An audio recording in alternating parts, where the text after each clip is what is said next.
Folks, welcome into SBR's betting roundtable for January 31st, the last day of January, the last SBR betting roundtable of January, every Wednesday, 10 a.m. Eastern Time, alongside Ian Cameron, Donnie Rightside, and Jeff Nadeau. I am Drew Martin. We're going to be hitting on Super Bowl betting, both from side total perspective and a lot of props action, also some Canadian sports betting action, and college basketball hardwoods. Get some opinions on what we're betting tonight and later this week in college basketball. Guys, let's go right around the horn. Introduce yourselves. Start off with Ian Cameron.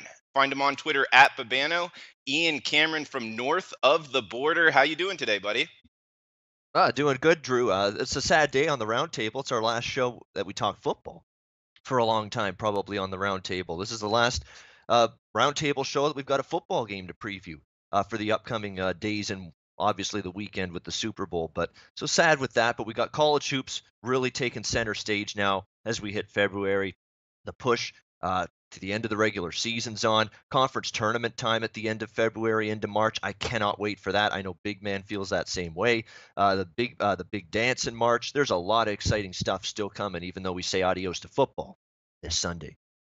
Yeah, no, that's a good point. And as college basketball starts to take center stage, off the top of my head, I'm thinking what we'll have NFL season win totals, college football season win totals when those come out, usually what, April or May.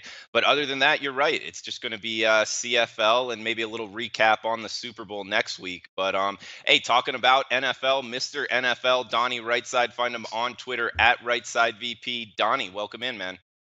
Yeah, no, we're having a good time. Thanks for letting me join in on the telecast again. We'll have a lot of fun this weekend. As you know, we'll preview it a little bit later, what we're going to be doing for the Super Bowl betcast. But as a Philadelphia fan, I keep on getting the same thing from a lot of people across the country. You guys ready? You guys scared? You think you're going to win the football game? It's Wednesday. You know what's kind of funny about this is I'm still basking in the glow of winning the NFC title game where, you see the NFL opening night. It's a lot of fun. You don't see that much out of the guys as the week goes on. But I'm starting to think maybe Thursday or Friday or start to sink in. The big game is right on deck. And for the city of Philadelphia, we need this one badly because, hey, there's been 52 Super Bowls. We just haven't won any of them yet. No, and I'm sure Jeff Nadeau has something to say on that as well. Not far from Donnie there, and Eagles fan himself, I believe. But find Jeff on Twitter at Jeff Nadeau. He is the big man on campus, one of, if not the most knowledgeable person in college basketball betting. Jeff, welcome in. Thanks, Drew. Always appreciative of the comments. Yeah, we're excited here in Philadelphia. I will say this. I might need someone to come bail me out of the Philadelphia Detention Center on Sunday night. If the Eagles win, I'm going to go crazy. Have you ever been locked up there, Jeff? Not at that jail. No, I've not. No. All right, good. I have, but not at that one. All right, I'll let you off. We got to give a little shout out to our boy Akon. I'm locked up. They're going to let me out. Right. They're going to let me out.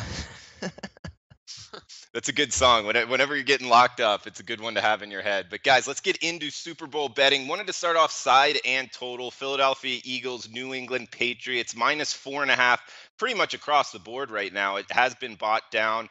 48 the total, 48.5 at some shops. So if you're looking to bet the total, make sure to shop around. Let's just go with the kind of final thoughts, what you're looking for betting side and totals perspective for Sunday. Donnie, why don't you start us off? What's on your mind?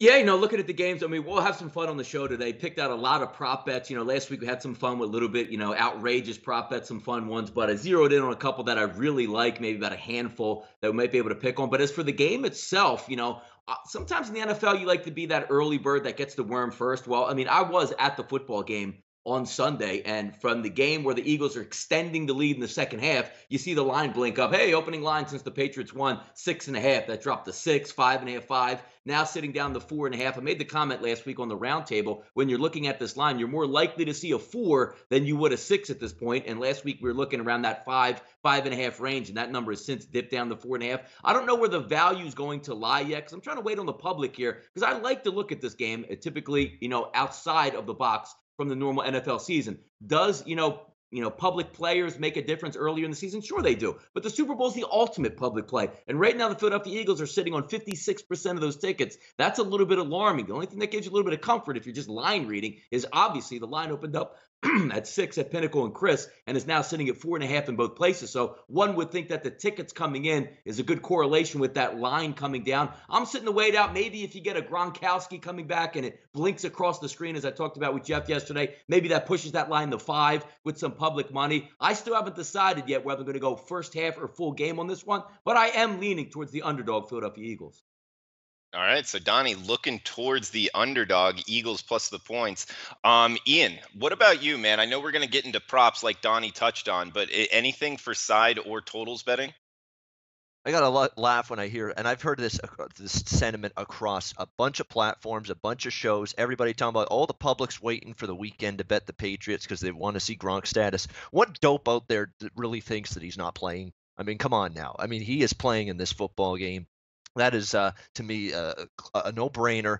It's clear as day. I had no doubts from actually last Monday, actually, that when the day after we saw Gronk leave the Jacksonville game. He's got 2 weeks. He's going to be fine. He's going to have time to get through concussion protocol and all that nonsense. He'll be ready to go for this football game. And sure enough, we see official word coming out yesterday that he's cleared concussion protocol, and obviously he's going to be in there and ready to go. I've been leaning to the Philadelphia side, and I still am. It's going to be nothing more than as Donnie says, McDonald's money, though, entertainment money for me. Most of my money's going to be prop bets in this game. Totals wise, again, we see it at 48 in this game. It's really tough because Philly's going to be, I think, looking a little bit more maybe to be a ball control offense than maybe they were against Minnesota. Minnesota, they opened things up big time. They let Nick Foles chuck the ball around the parking lot, so to speak, move that ball and create big plays through the air. I think you're going to see more of a reliance on the Jay Ajayi-LeGarrette Blount tandem here for the Philadelphia Eagles. Ajayi props are going to be very, very much part of my repertoire, which we'll be getting to in a few minutes when we talk props for this big game. I think he's going to become more of a focal point against a New England team, but let's be honest, they are susceptible to a ground and pound type of attack. They have been all season long. I think Philadelphia is going to make the ground game a much more focal point of their offense than they did at any point against the Minnesota Vikings, because I think they figured, hey, Minnesota's pretty good against the run. We're going to give Nick Foles chances to make plays in the passing game down the field. I think you're going to see now them revert a little bit more to a more balanced, maybe a more run-heavy offense. So that has me thinking under. But I'm telling you right now, it's very difficult to see these New England games, even at 48, stay under, because we know how good Tom Brady and that offense is. Look at last week when they got shut down for nearly a full half. And what does that game wind up? 26-20? It ends up like 6 or just falling just short of the total when it's all said and done. So, just below that total when New England did absolutely nothing for a half. So very tough for me to bet unders with New England, even at 48 here in this game. So I'm leaning over. Lean into the Philadelphia side. These are not going to be bigger bets. My bigger stuff's going to be on the props. Okay, good stuff, Ian. And hey, Juanma, are you out there? Is Jeff on the line? Can he hear us? Big man floating around in space here. What's going on? His computer just turned it off, but he's coming soon. Okay, so if he comes back on, I guess we can get his opinion on Super Bowl betting. By the way, guys, that's Juanma in the background, the producer. He's an awesome guy. Great stuff as always, and he just had a kid. So congratulations, Juanma. Feel free to chime in, buddy, whenever. Thank you. But guys. yeah, for sure, Juanma. And guys, in the chat box, Kyle saying don't forget about draft talk, which we'll have the NFL draft talk. Yeah. I forgot about that. We can bet that. Yep. And we got a bunch of other guys: David, Bruce, Timur, Kyle, Lucky, Guan. Guan saying he owes you an apology, Ian. What's that about?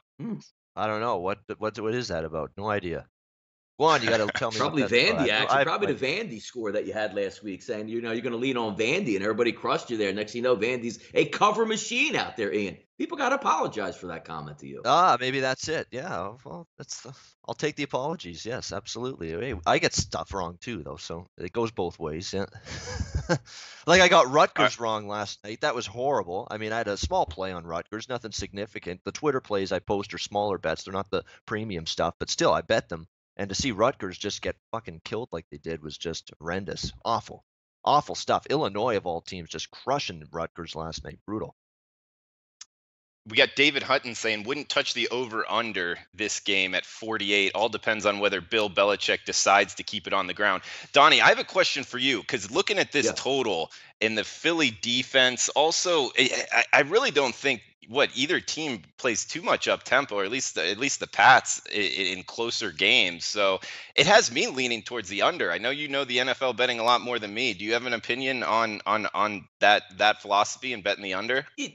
Yeah, I mean, a dome is going to lend usually to more scoring because, when you line up for a 55-yard field goal, that's all of a sudden a chip shot in the NFL when you get into dome conditions with no wind or anything. And both of these guys have booming legs and can make it from that far out. You also have two decent offenses. So one would think that, driving down the field, once you get to the 35-yard line, that's going to be automatic points. But you're right. In a game like this, which is an outside-the-box game, it's played on a different level. You get 2 weeks off. Both teams get to prepare both offensively, but more importantly, defensively, and scout just about every single play package that you have, which tends to be a lower scoring first half, which then would lead to a lower scoring game, one would think. But again, you're matching up against Tom Brady. They're not taking the foot off the gas. They're going to try to expose matchups. But also, when you look at the Philadelphia Eagles, this isn't an Eagles team play calling wise with Doug Peterson that slows down. You're going to get a 4th and 1 in midfield where he's going to go for it, which means either A, the Eagles will be on the move inside the 50, or B, the Patriots will take over at the 50. So when looking at this game, do I lean more towards an under in that big game scenario? Yes, I do. But aggressive play callers on both sides, the same thing with the Patriots. How many times have you seen the Patriots at 4th and 1 around midfield just use the Brady sneak, one of the, maybe arguably the single greatest quarterback at the quarterback sneak in history? He doesn't only get 6 inches. Sometimes he gets 6 yards on his quarterback sneak. So the under in play, it's hard for me to get a gauge on which way they'll come out, but I lean towards under because even when you saw last year, forget about the game going to overtime, both those teams in the first quarter, just trying to feel their way around. New England's notorious, hasn't even scored a first quarter point in Super Bowl play. So interesting. It's funny. Yeah, CFL, they do that all the time on 3rd and 1. They do that all the time in the CFL, 3rd and 1. Quarterback sneak, easy first down. Why is Hoodie the only guy in the NFL to figure that out and give it a shot? I have no idea. It should be done more. We can trust our offensive line, can't we? That our quarterback can simply fall forward, do like a little nosedive, and get enough for the first down. Can we not trust our offensive line enough to trust them to get that done? I mean, I think that should be done more. Go for it on 4th and 1. Do that little quarterback sneak. It's going to work. Come on, don't be so, chicken shit and punt all the time on 4th and 1. I want to see that more often. Big man, can you hear me? Yes, I can hear you. Dude, good stuff, man. Hey, any opinion side or total wise betting on the Super Bowl? Yeah, this fucking computer, I'm getting sick of it. I got to tell you, man. Yes, I'm on the Eagles, 27-17. Listen, I'm telling you right now, all these New England fans that want to say the dynasty's going to continue. Listen, this is the last game we're going to hear about that fucking dynasty. All right? I'm going to tell you right now, Eagles are going to keep the ball on the ground. They're going to eat up the clock. They're going to go at that New England defense, who, by the way, we have to keep in mind, one of the better red zone defenses in the league. They've done a nice job at bending but not breaking, but they're going to break this week. The Eagles are better at every position other than quarterback. We have to stop saying that this New England Patriots team is the most unbelievable team we've ever seen. They're not. They've not had that good a year for their standards. We have all this stuff going on with Belichick and Brady's daughter and Gronk's concussion. Eagles just sitting back waiting, saying, you know what? We're ready to go. We're waiting for you guys. We're the dogs. It's the year of the dog, Donnie Rightside, as you know. Now, I want to make this point. I want to make this clear. For this game, I'm not going nuts on it. I'm going to have a little play on the Eagles' money line. I'm not, this is just another game. Like Ian Cameron said, I think there's a lot of money to be made in props. If you sit here, if you write them all down, if you research them, you do your due diligence, you can make money with those. And I think we can all agree it's just another game. You should not be betting way more than you usually do because it's a Super Bowl. Everybody's betting it. Everybody's interested in it. All the stuff I just said is from a fan perspective. Okay, I've seen one Super Bowl in my life with this team. They lost, and it was to the fucking Patriots. Okay, everyone knows me. They know I hate New England. I can't stand this team. I think they're everything wrong. If you're a fan, you root for just the front runner. We're not front runners in this town. We root for our team no matter what. Give me the Eagles, 27-17. And I generally think they're going to win this football game. All right, Jeff. Hey, follow-up question. 27-17. Does that mean you like the under as well? Yes, I think the game will hang just under the total. I think it's about. I think it'll get to like 42, 43-ish, maybe 44. I think it'll be close, but I think both defenses are really good. I mean, New England's look. They're going to definitely if you're all about this is where stats are kind of skewed. I mean, you'll see that they're 29th in total defense during the season, but they did a nice job of keeping you out of the end zone. So Eagles are going to have to find a way. But Drew, it's just hard to me to think that after the NFC Championship, 38-7 against the best defense in the league. I mean, we have to be able to translate out a little bit and say they'll have not similar success, but they should be able to be successful here. I think Nick Foles is really, Donnie, I said to you, remember back when we talked about the notion, and I know none of us think it's true, but there was a notion in Philadelphia going around that Doug Peterson and Nick Foles were really just playing cat and mouse with everyone, and they were making everyone think that Nick Foles wasn't any good, and then they just unleashed him in the second half of the Falcon game. He won, then he crushed it in the game against the Vikings, and now look, Donnie, remember when we talked about that? Yeah, no, I mean, if you can keep Nick Foles clean, and again, if you turn off the wind machine, Jeff, it helps. And what better place to play for Nick Foles than in a dome? Yeah. There will be no wind. The kid can throw the football. He's accurate, but the one place where he would struggle, which Tom Brady wouldn't struggle in, is outdoor conditions. If this game was played in New York City and it was 10 degrees outside with a 25-mile-an-hour wind, New England might pile drive the Philadelphia Eagles in that game. But there's no wind in this game. When you saw Jeff, we went to the game versus the Vikings. There was no wind in the stadium that night. He was throwing dimes all over the place. The one major advantage that the Philadelphia Eagles had. Take out Tom Brady, take out Belichick, take everybody out. The Eagles' offensive line, the number one offensive line in football versus maybe the most pedestrian front seven the Patriots have ever had, especially under Bill Belichick. That's a good point with the wind affecting Foles more than Tom Brady or what would have happened. I mean, Tom Brady with that zip spin that he has on the ball, that it sails a lot better through the wind. So the indoor atmosphere, like you said earlier, Donnie, could help the total go over as well. But I agree with you, Jeff. I kind of lean towards the under. Guys, let's get into to props action. Ian Cameron, you said you had a lot on props, man. Where do you want to start? On the field props or maybe these novelty props? Bet Online, a bunch of shops have them out now. Yeah, there's a few we're looking at, and we're going to start with one of the targets I was looking at, and that was Jay Ajayi. I think he's going to be a guy that's going to be a factor in this Super Bowl. I almost said Pro Bowl. Super Bowl. This is going to be better than the Pro Bowl. I guarantee you that. I'm telling you right now. Yes, it can't be worse. It cannot be worse.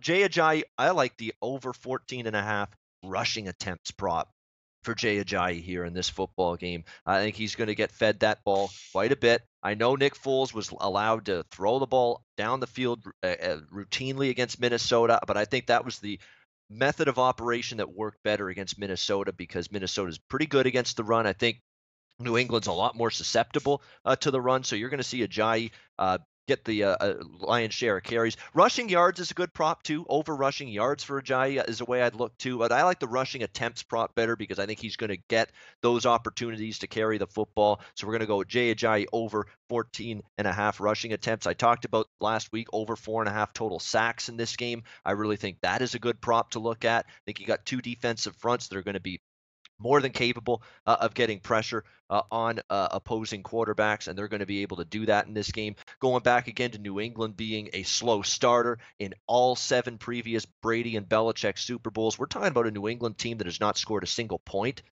in the first quarter of the past 7 Super Bowls. So for that reason, I like Philadelphia as the team to score the first points of this game, which I was able to get at plus 120.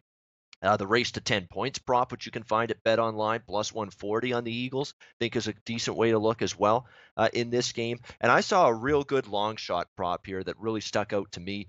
I think last week I mentioned this too, actually, the second half to be higher scoring than the first half. When I bet it, it was minus 120. I think it's still around that same price. So that's just a usual prop that I go to Super Bowl. You usually get a more higher scoring, more wide open second half as opposed to the first half. The one that I like, will a flea flicker pass play be attempted? Plus 290. I'm in on the yes on that. We saw it from both teams in the AFC and NFC championship game. We saw a flea flicker attempt from Tom Brady in New England against Jacksonville. We know Doug Peterson he's got bag of tricks, and he's not scared to be aggressive. He's not scared to go into them. We saw a flea flicker from the Eagles as well in their NFC championship game against Minnesota. So yeah, at plus 290 for yes, that we'll see a flea flicker attempted. Absolutely, I'm in on that. Plus 290, yes, will there be a flea flicker? So those are some of the main ones that I've gotten through so far. We're still digging, but Jay Ajayi over rushing attempts. Jay Ajayi over rushing yards makes sense. The flea flicker prop, yes. Second half higher scoring. Philadelphia to get the first points of the game. Just some of the ones that I'm looking at for Super Bowl 52. Tons of props. If you do your due diligence, do your work, you'll find some great opportunities with those. Ian, that Jai prop that you like, that seems to me like it would be heavily correlated with liking the Eagles, no? Yes. And I'm definitely leaning Eagles for sure. Now, the Okay. interesting part about the point spread where it is, and is that there's so many big factors. Like there's a great trend for, I believe, a team winning the conference championship game as an underdog is something like 6-0 against the spread in the Super Bowl since 2002. That would favor Philadelphia.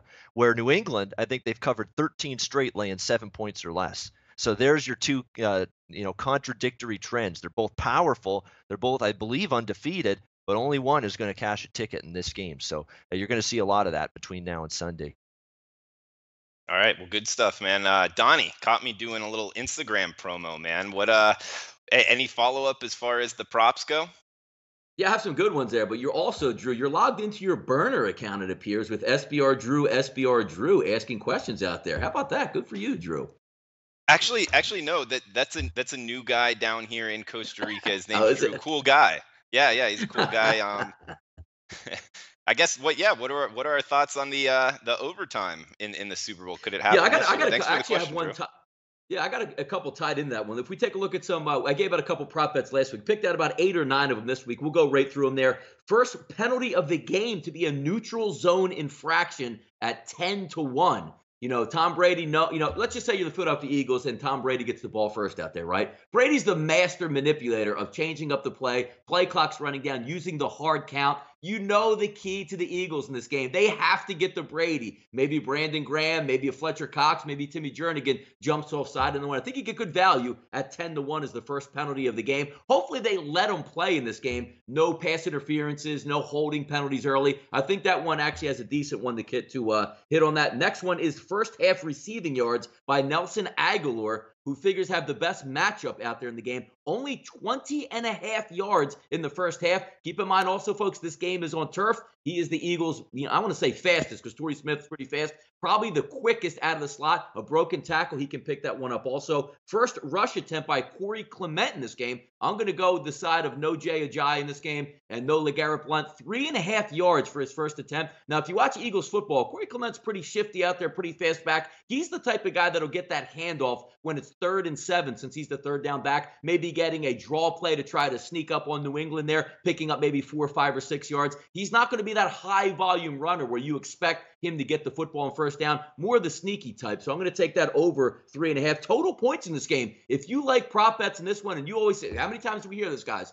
Oh my God, how did Vegas know to get it right on 47? Look at this. This is amazing. They know what they're doing. Well, how about this prop bet? Total points in the game, you're going to get 46, 47, 48, and 49. If it hits on any one of those numbers at BetOnline, you get plus 550 on that game. So if you're one of those conspiracy guys that Vegas always knows the outcome, that's why they put it at 47 or 48, you know this game's going to hang around that number and take that value with the plus 550. Also, let's go down a little fun prop here. Pink singing the national anthem. Does she start the national anthem with the microphone on the stand or holding it? I'm going to go that she's going to start with it on the stand. A little bit classier if you take a look. And again, it's juiced at minus 145. I don't know if I've seen a Super Bowl where the guy comes out or the girl comes out and holds it in her hand. You remember the famous Whitney Houston one? Every one that you see there, even the Eagles games when they do it, most people have it on the stand. A little bit classier look. I'll go with that one, minus 45. And another one, Drew. Bringing up SBR Drew out there, must have been reading my notes out here. If we take a look at the game tied at halftime, forget about overtime, we'll just go with the tie scenario, plus 800 at the half.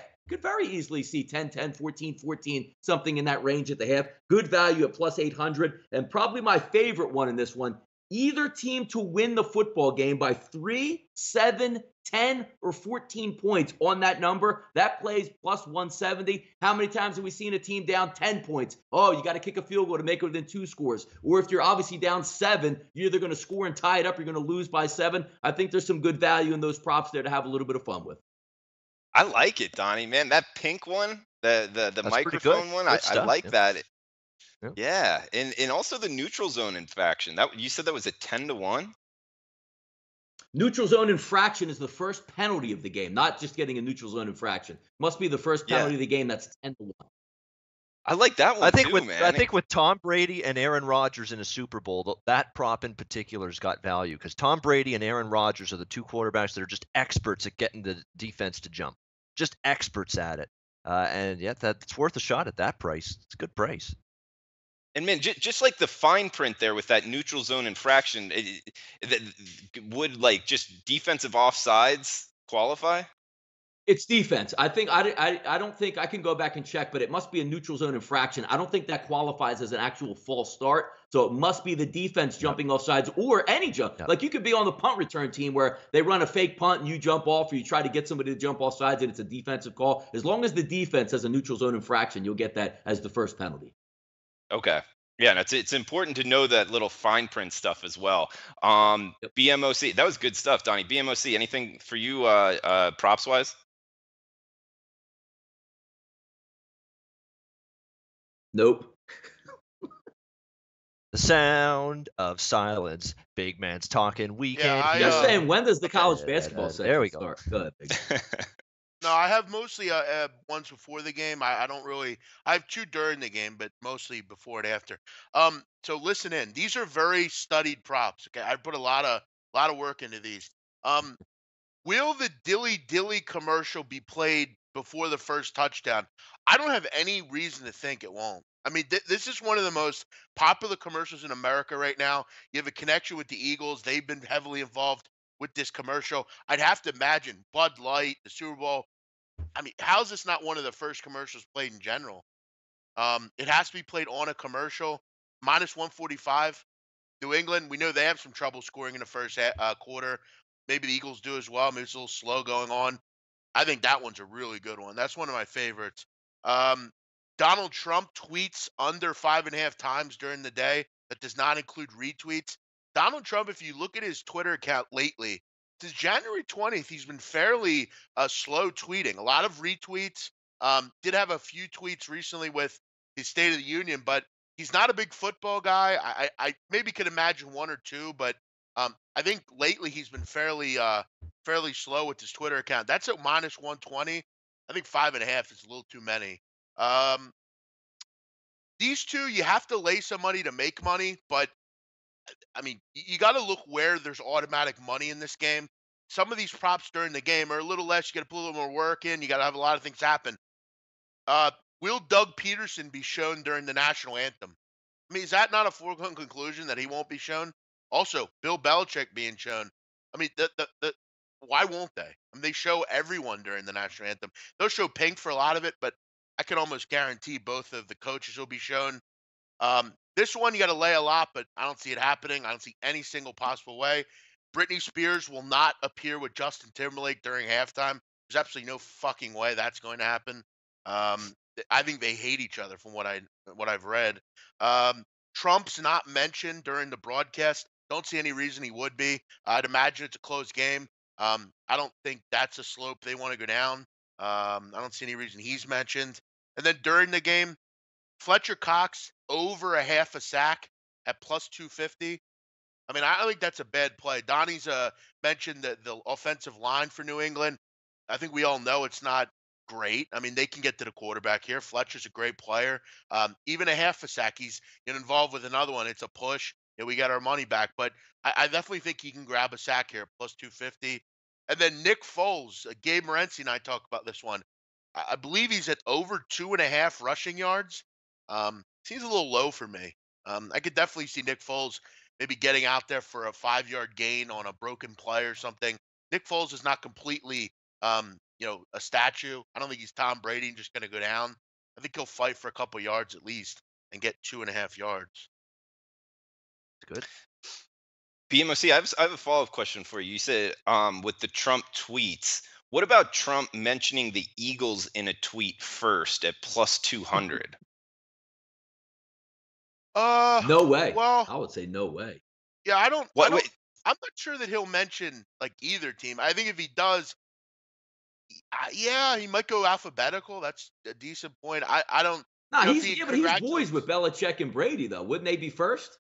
well, I thought that they had Yeah, a falling out, him and Brady, because of like the whole kneeling thing. Brady kind of like stepped away from Trump. Did that? I I don't know. think Maybe he I made could that up. consider going. I think he consider going maybe alphabetical with the tweet. Congratulations to the Eagles and Patriots on a great game. Or he might thank his friend Bill Belichick, who he and his friend Robert Kraft, who he's mentioned before. And remember during the election, he claimed he had a letter from Belichick, that kind of thing. Plus, Chris Long has been adamant That's an saying, interesting one too, because it comes during the game. Because after the game, if the Patriots win, what's his first tweet going to be? Congratulations to the Patriots. Look forward to meeting Bill Belichick and the boys or yeah, whatever at the White House. That's going to be I after think the if game though, so that's a good caveat. I think if you're banking on like during the game, I don't know. It probably will be after. So I don't know if that, and it's whoever's going to win really that he'll graduate. I think the under 5.5 tweets during the broadcast or the whole day is good. I don't.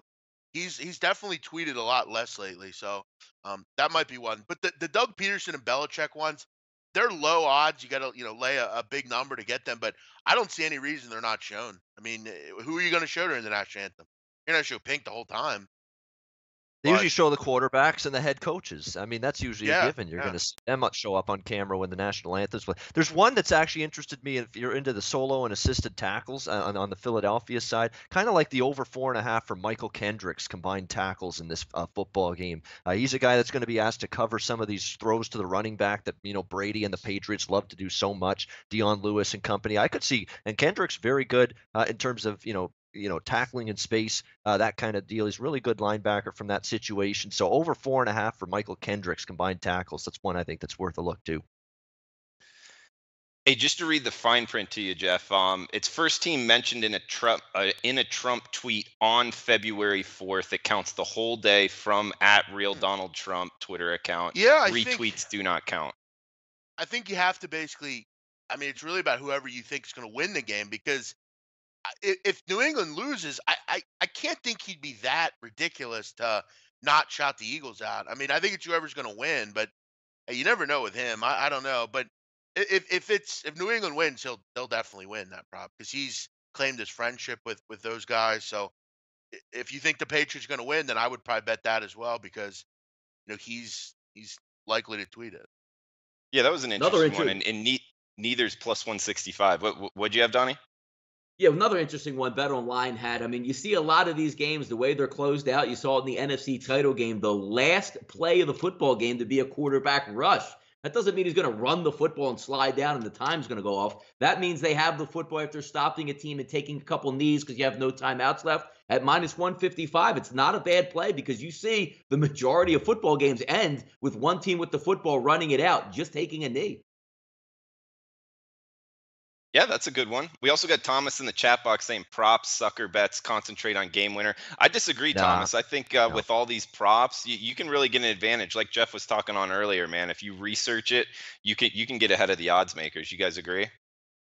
I've done well with props. I know tons of people that have done well with props. I can't understand that thought process that props are no good. Props are sucker bets. Props are something you should stay away from. I don't get that. Sorry, Thomas. I preface all my prop bets by saying I usually lose money on prop bets, but it's a Super Bowl. It's fun. You got to have something to cheer for and do. How many times have we had those office packets where you get like 100 prop bets? Whoever wins the most of them, you get the pot pool. They're just a lot of fun to have. And if there's some value out there, there are lottery tickets out there. Neutral zone infraction plus 1,000. Put 100 down, win 1,000 back. That's what they are. I mean, it's a lot of fun to have, but there are some advantages and some edges. But again, I saw somebody in Las Vegas who runs a sports book tweet out that there's value in taking the heads and tails coin toss because you're getting minus 105 and you never get minus 105.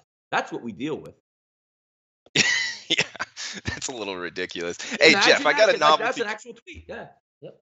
Yeah, no, that's ridiculous that somebody would actually put that out. But Jeff, I have a question for you because you're good at this kind of stuff. The length of America the Beautiful. They're singing that this year. Leslie Odom's singing it. Over Yeah. 1 minute 21 seconds. I love the over. That first of all, that's a beautiful song, and people can really string it out. Do you agree with me? Over 1 minute and 20 seconds. Yeah, I do. That's what I was thinking about. I'm a Leslie Odom guy. I like him. I think he's very talented. Yeah, I mean, generally he does make things a little bit more lengthy. Yeah, I like that one. I'm not big on the national anthem. Pink is kind of a wild card. She's kind of interesting because she's had kind of the past where she was a little crazy and a little edgy, if you will. Um, I would more or less look with the America the Beautiful on where you're going with over a minute 21, but with Pink and the national anthem, I mean, she does have kids now. She's a bit more reserved. It is, I know, not cold in the building, but it is cold outside. And if you know women, women are generally cold. Um, Showing cleavage, I just don't know that I see it at this level. That might be worth the look. And I don't does know she that she have any? will. Yeah, well, yeah, true. But she has kids. She's a married woman now. Maybe she won't, want to do that. But America the Beautiful, yeah, I could see it going to, a little bit longer. Maybe, drawing it out, putting a little bit more effort into it. Yeah, I could see that. Yeah, I like that one. I Yeah. bet it at Bet Online. It is minus 140 towards the over, but I did bet that one. Guys, anything else prop wise before we move on to college basketball? I think we covered the number. All right, good to go. And I guess we got 60 seconds of Ian Cameron. Ian, you got anything for NHL or CFL, anything Canadian wise for us? CFL's quiet. I mean, the free agency is going to be February, second week of February that starts. So until then, there's not going to be a whole lot going on. So, but that'll be exciting. Player movement always interesting there. NHL wise, All-Star break over. The regular season resumed yesterday, and I guess the big talk going into yesterday's hockey action was just the fact that overs had been dominating. In the first night following the All-Star break, each of the last two seasons, just at a remarkable run, 24-2, 20 overs, 4 unders, 2 pushes. That first night of the All-Star break, the last two seasons. Well, we saw, I guess you could say, a market correction last night. It was a under bonanza the first night after the All-Star break last night, without a doubt. What did we have? 6, 7, 8, 9. 9-3. 9-3 to the under last night in the games in the NHL. So all of a sudden, that huge over trend on the first night of the break the last two seasons didn't matter so much last night. 9-3 to the under. We saw a lot of lower scoring games. Just passes weren't clicking. Players weren't finishing good enough around the front of the net. So basically, my little spiel here is just take trends with a grain of salt. Don't blindly bet them. And I saw people blindly betting overs last night based on the last two seasons. And unfortunately for those poor souls, they had their teeth kicked in and their brains beat in and their heads pounded against the wall because of it. So just be very careful. Don't ever blindly bet a trend, especially even if it's one that goes 2 years back. You got to look at each matchup individually, handicap each game individually, and then it's still got to make sense if you're going to go on a over, I guess, in this case. So just be aware of that. Don't blindly bet these trends, even if they are strong, because last night you had some problems if you were trying to do that. Okay, good stuff, Ian. Guys, if you're liking the content, please give us a thumbs up. Also, feel free to chime in the live chat what you want to hear college basketball betting wise. We're going to get into that right about now. Also, have a side note question for the live chat, guys. Trying to make the odds page for SBR better. Do you like to look at an odds page with the sides listed? So it would be like +7, -7, or look at an odds page where it would be -7 for one team and then the total on the other side. So it would list total and side, or rather have it +7, -7.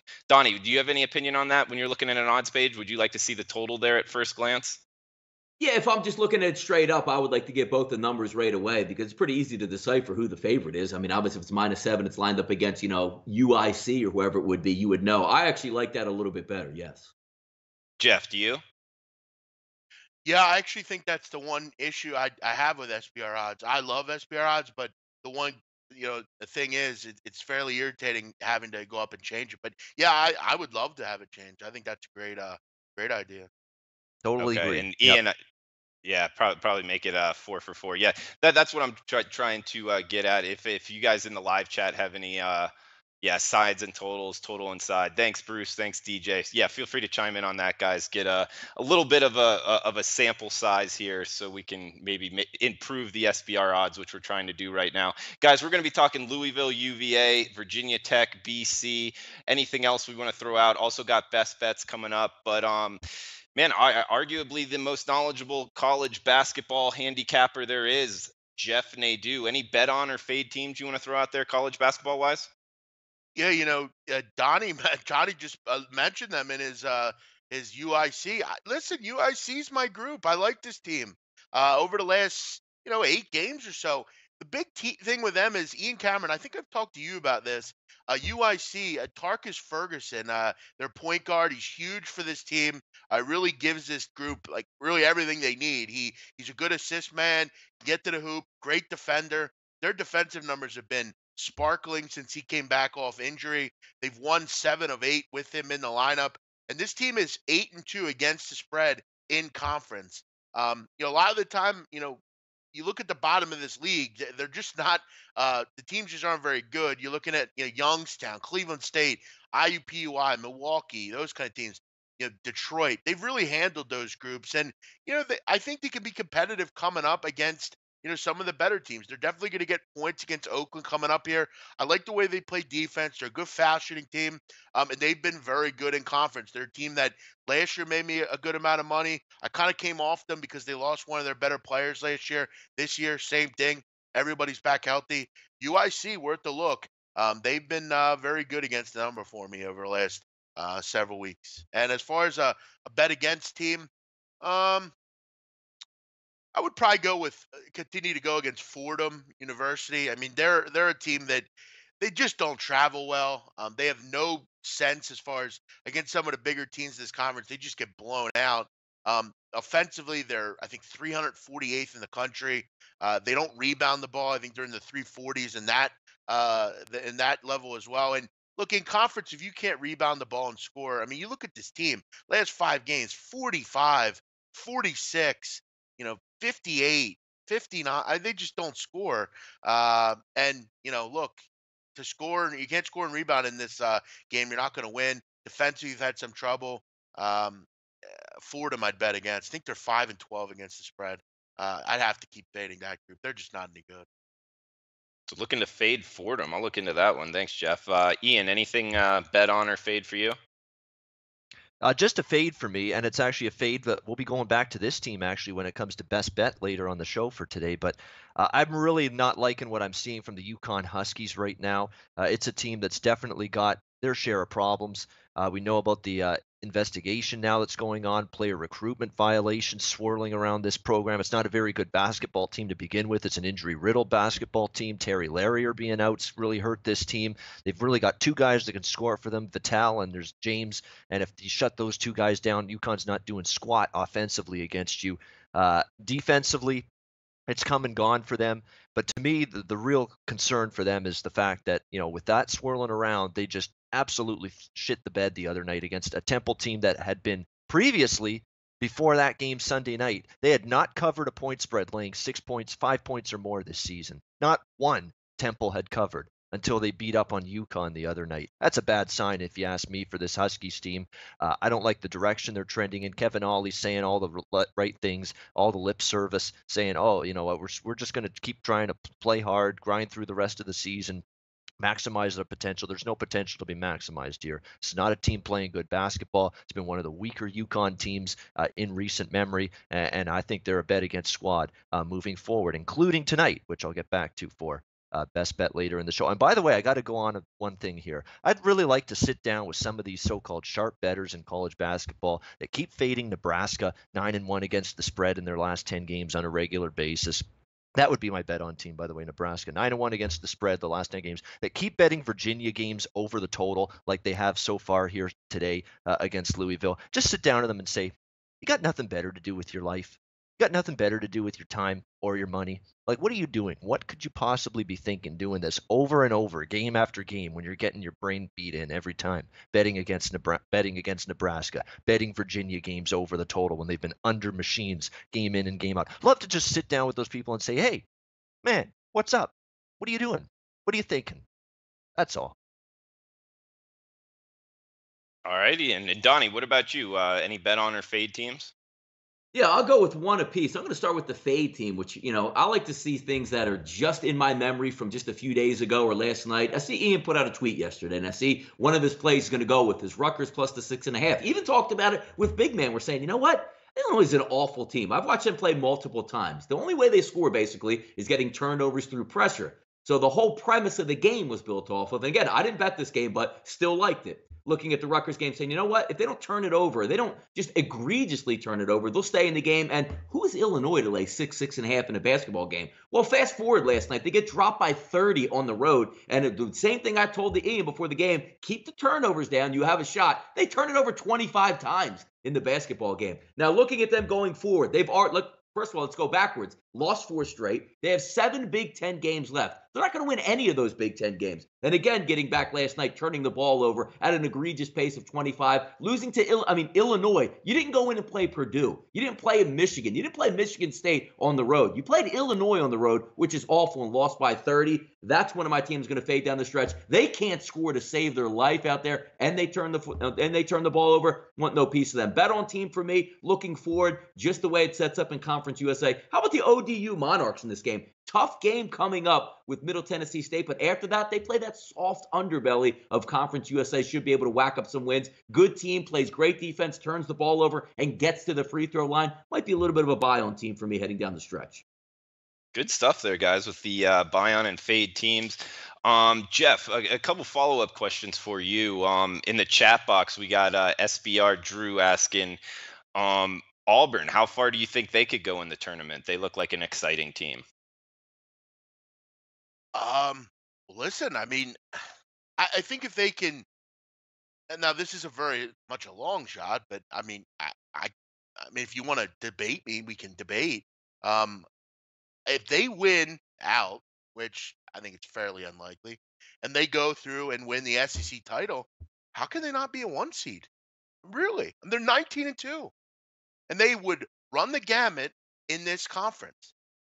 You'd beat, these teams twice, all of them. I mean, you got still a lot of tough games here. You got to play Alabama, you get Kentucky, you got to go to Georgia, you got to go to Florida, you got to go to Arkansas. All these games are tough. To do this all and not lose, I think Auburn has the ability to go very far. I mean, they're a team that does a lot of things well. They do, really everything statistically well.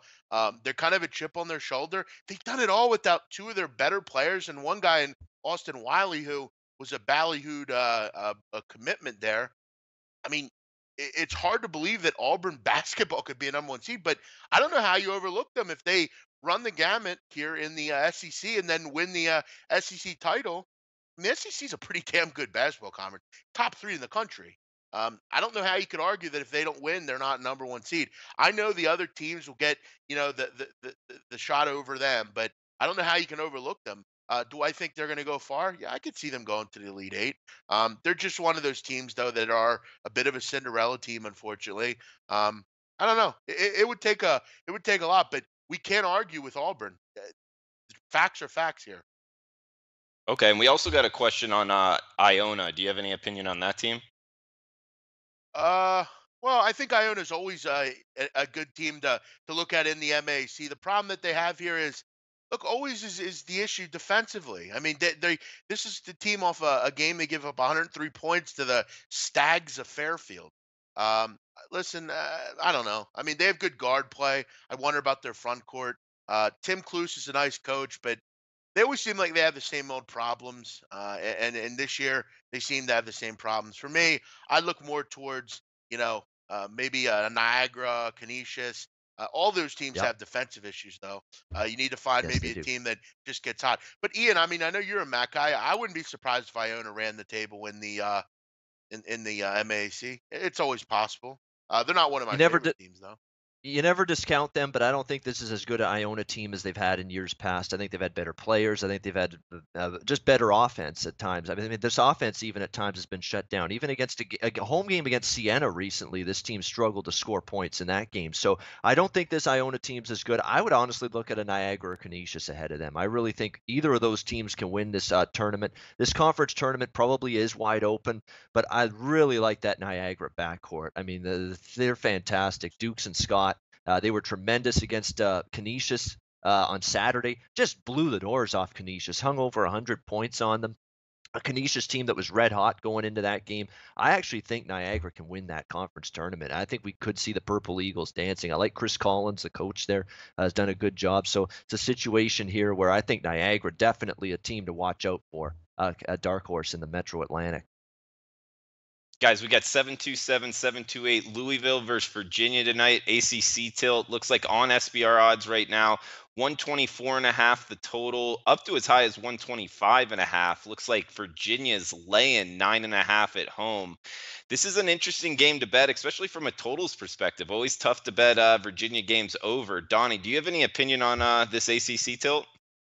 Yeah, when you look at this game and you're looking at an under, is there another team that you would want to match up with that plays great defense, similar to the way that Virginia does? Now, Virginia's in that, highest tier of defense, but just looking at the overall conference statistics when you go over it, what does Virginia's defense do that's not very good? Nothing. They rebound. They're effective. They don't foul. They pressure the three-point shooter. They don't allow you to get easy follow-up buckets. You want to shoot a 15-foot jumper, it's going to be contested. Then you flip it over and you want to take a look at Louisville's defense, holding teams to 30% from three in conference play, 46% from two-point play out there. They don't foul either. So when you're looking at a game, 125, 126, it looks extremely low. This is one of those games that looks like that's appropriate there. When you look at Louisville on offense, do they want to go fast? Sure they do. It doesn't matter what you want to do against Virginia. You're going to play at their tempo. You're not going to rush Virginia. This game's going to play at a game that's going to grind to a halt. Can anyone see one of those games again? 56-42 final, something ridiculous like that. I certainly can see it. I want no parts of an over when I'm dealing with Virginia. Yeah, great point there, Donnie. I mean, who controls the tempo has a lot to do with betting college basketball totals, and Virginia seems to control tempo a lot in their games. Big man on campus, anything to add to that? Wow. I mean, a follow-up to that, I don't know that I want to give my opinion now. Listen, I do think at some point the totals are too low for Virginia. I mean, I do. I think at some point, they are getting better offensively. You're getting a Louisville team in here that's been, very good in conference for the most part offensively. They've not done a great job at really shutting anyone down. I could see a situation here where I think a lot of the points will come from Virginia. The concern I have for Virginia is at what point will they say, you know what, we're up 16 in this game. Maybe we're not going to go as hard defensively. I saw it in the Georgia Tech game a couple weeks ago. I had a total, I think, at 116 or 117, and it looked really good for like for I don't know 50, or whatever it was, 38 minutes or so, and then the last 2-3 minutes, they started fouling a little bit more. A lot of points are coming to the foul line.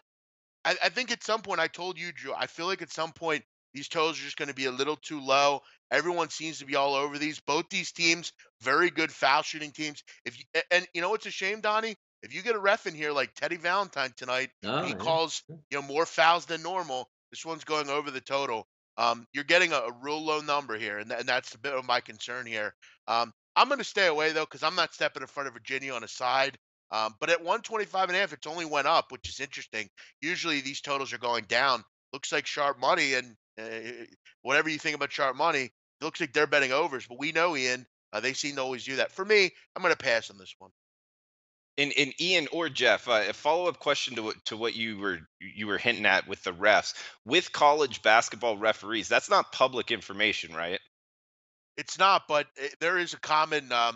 There was a press release released last year by the NCAA, and it was detailed basically that refs, they're looking for more fouls to be called. They want the game to be a little bit more interesting, higher scoring. Donnie, I think I remember you reading that. Yeah, I think I've mentioned that to you. Refs are more inclined to call fouls now. The game has changed. You see a lot more free throws. They think that's going to speed the game up, or not speed the game up, make it more interesting. No, you can't find out who the refs are, but if you get the wrong one, this could be tough. Jeff, I got a question for you on that. Yeah, we always can I get it real quick, Jeff? I want to bring up your point on the over-unders there with Virginia. Could this be one of those things where me and you laugh at all the time, like Cleveland Brown syndrome out there? Like, I'm just going to take the Cleveland Browns because they're going to eventually cover the same way the Sharps are taking the overs in Virginia. Well, I think that's totally true. I mean, they're 14-4 to the under this year. That's among the best. I mean, I know people don't care about historical stuff, but historically we know they've been a great under team. It's Tony Bennett. It's Tony Bennett. It's Tony Bennett. All I'm saying is you're getting a team that's starting to score a little bit more. And yeah, you're right. It could be one of those Cleveland Brown things. It sure looked like that so far.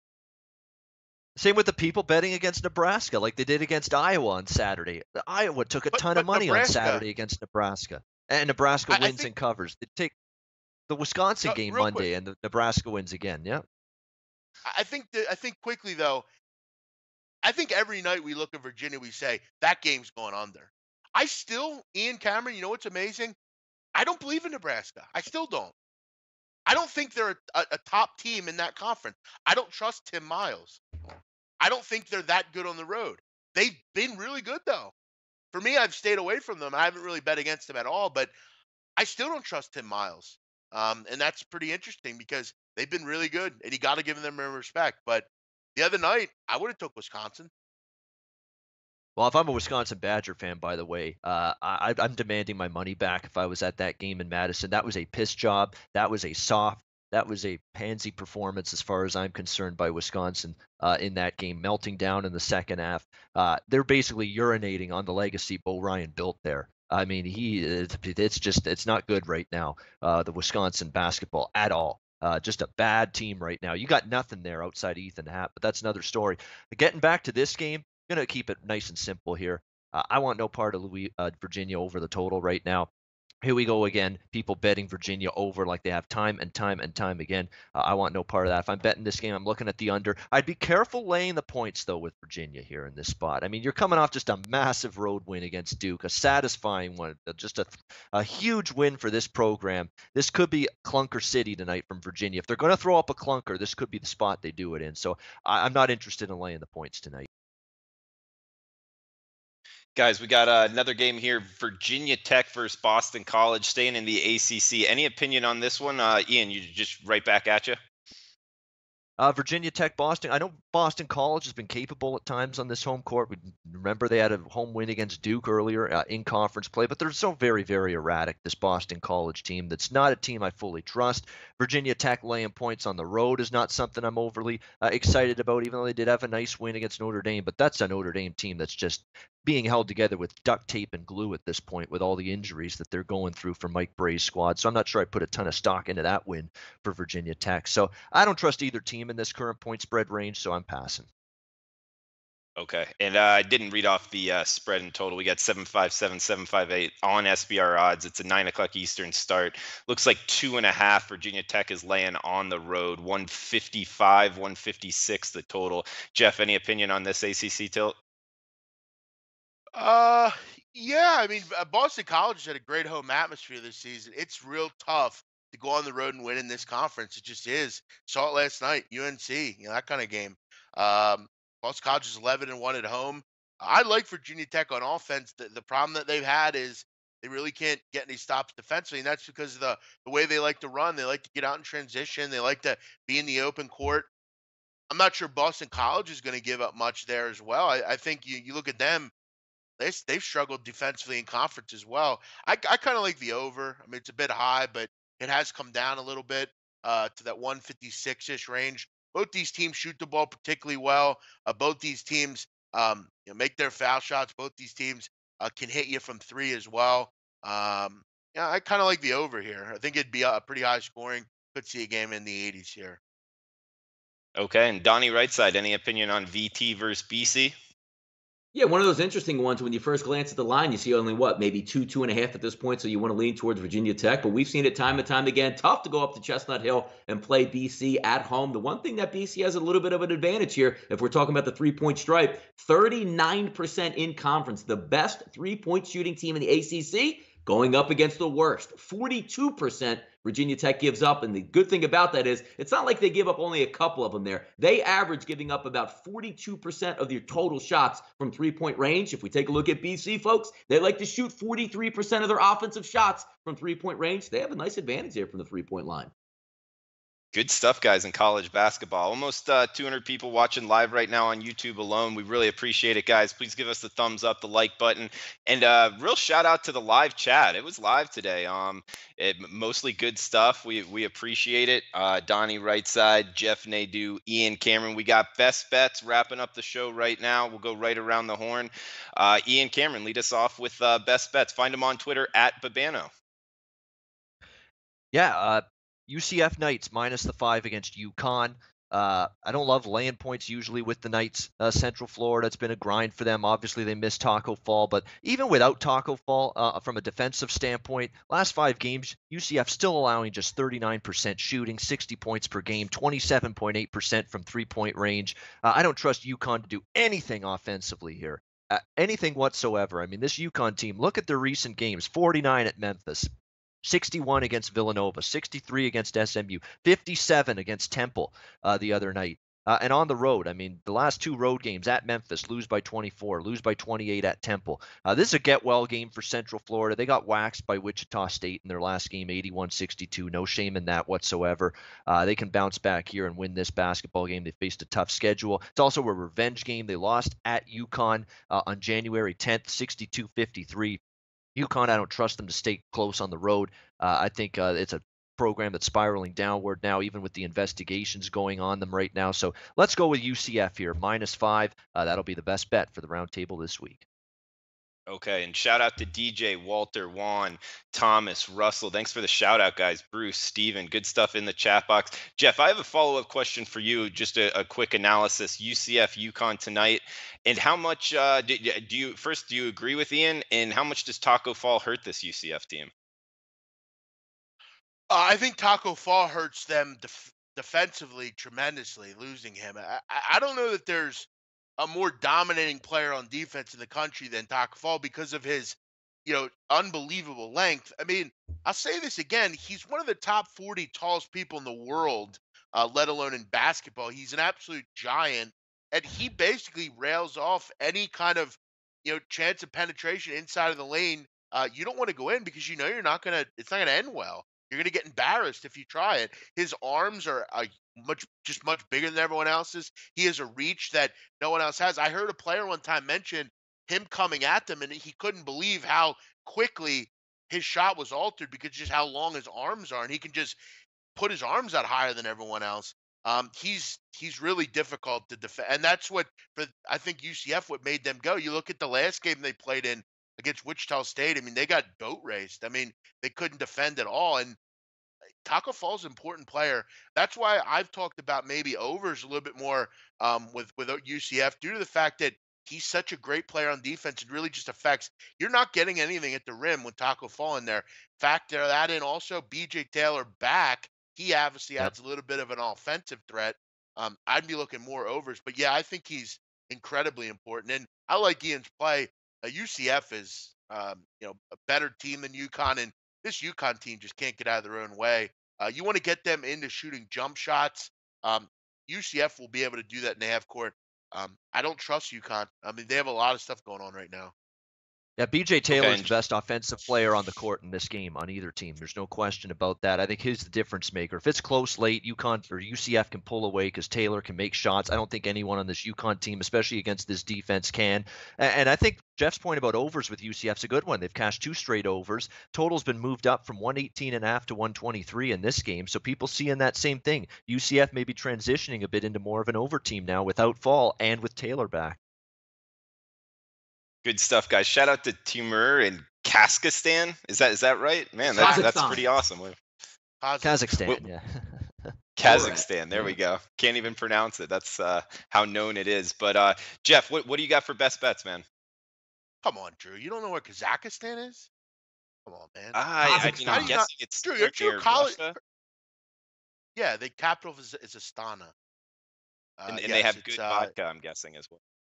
Huge country. It's actually more of it's more Asian. It's Central Asian. It's in the areas where like Uzbekistan is, Kyrgyzstan, Turkmenistan. It's basically west of Mongolia. So think of that. But it is near Russia. I'm gonna go to soccer.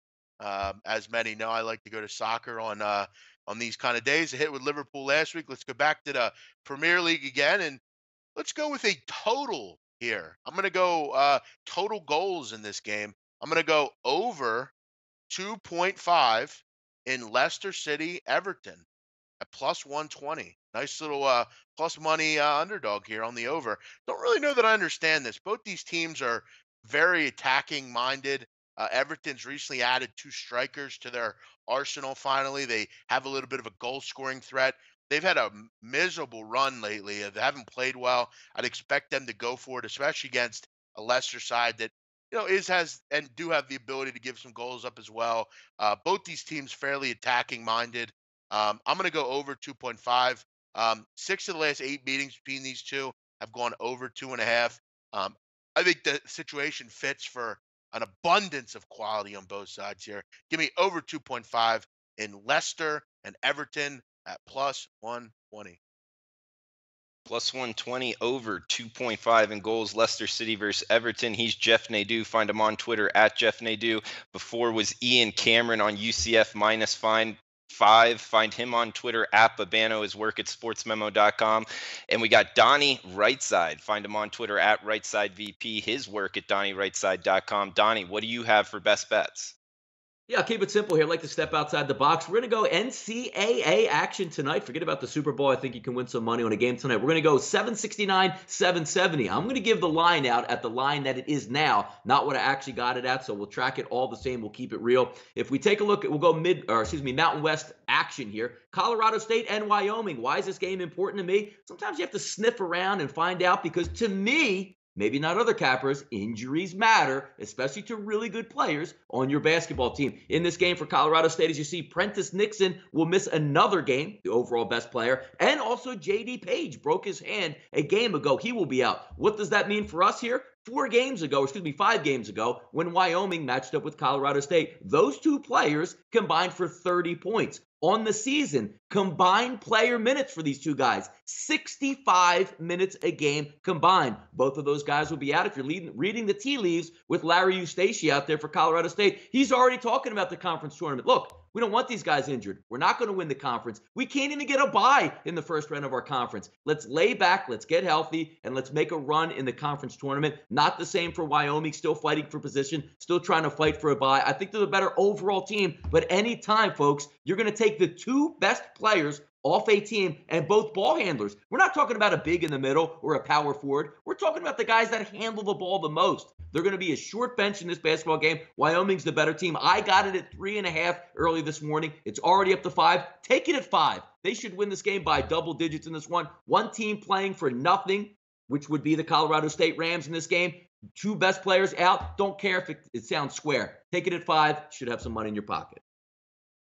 All right, so Wyoming minus 5. Is everybody on a game tonight? Am I allowed to do a Super Bowl prop for my best bet? Sure. No, Of course. no. Anything goes, yeah. No, Jeff? You have to do that. Nah, I don't care. Do something. Hey, Drew, do Yeah. like some of the cappers that we've had on the shows and give out a play next NFL season. That might work. I mean, you could when it wins, you can tout out how great it was. Yeah. And then if it loses, nobody will remember. Well, I'll definitely remember this one. I got the length of America the Beautiful over 1 minute and 21 seconds at Bet Online right now, minus 140. Yeah, so that's what I'm going with for best bets. That will be mine. Over 1 minute, 21 seconds. That is the length of America the Beautiful. We got Donnie on 769 Wyoming minus 5. Big man on campus going to the Premier League. Leicester City versus Everton over 2.5 goals plus money in that one. Ian Cameron on Twitter at Babano. UCF minus 5. He's on the Knights tonight. Guys, great show. Great live chat. Be back next Wednesday, 10 a.m. Eastern. For Jeff Nadeau, Ian Cameron, Donnie Rightside. I am Drew Martin. Thanks for tuning in. Thank you.